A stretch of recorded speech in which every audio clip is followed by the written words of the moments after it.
Top 7 COVID-19 Facts for Vietnam. Vietnam has been one of the most successful countries in controlling the COVID-19 pandemic. With no unnecessary strict lockdowns, they have managed to control the outbreak.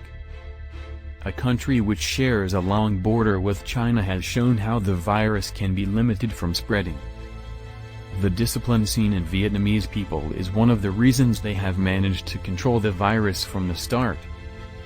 Every country had a small time frame within which it could have acted to prevent an outburst of coronavirus cases, and very few countries such as Vietnam reacted actively in stopping the virus. Where all the countries are far from reaching peak, Vietnam is already on its way to controlling the virus again and racing towards the bottom in number of active cases. Vietnam had its first corona case on 23 January. Although after May the cases started to spike again, but they are well within control. Implementing rules that made sense and weren't too harsh on the population was one of the best decisions made by the government.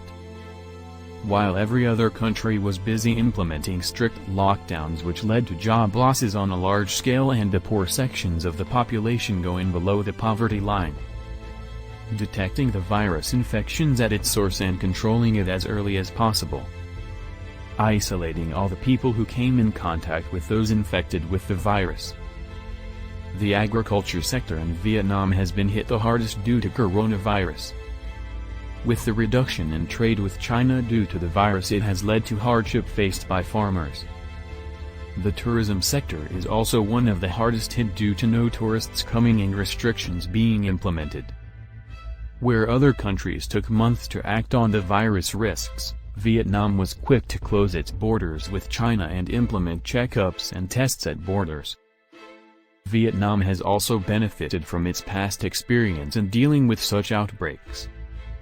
Every person from outside the country was forced to quarantine for 14 days in dedicated centers for coronavirus after February. Without such an active stance, the outbreak would have been much worse in Vietnam, and it would have been just another country facing the impacts of coronavirus. Today, Vietnam is one of the few countries who have managed to control the coronavirus from creating havoc in their country.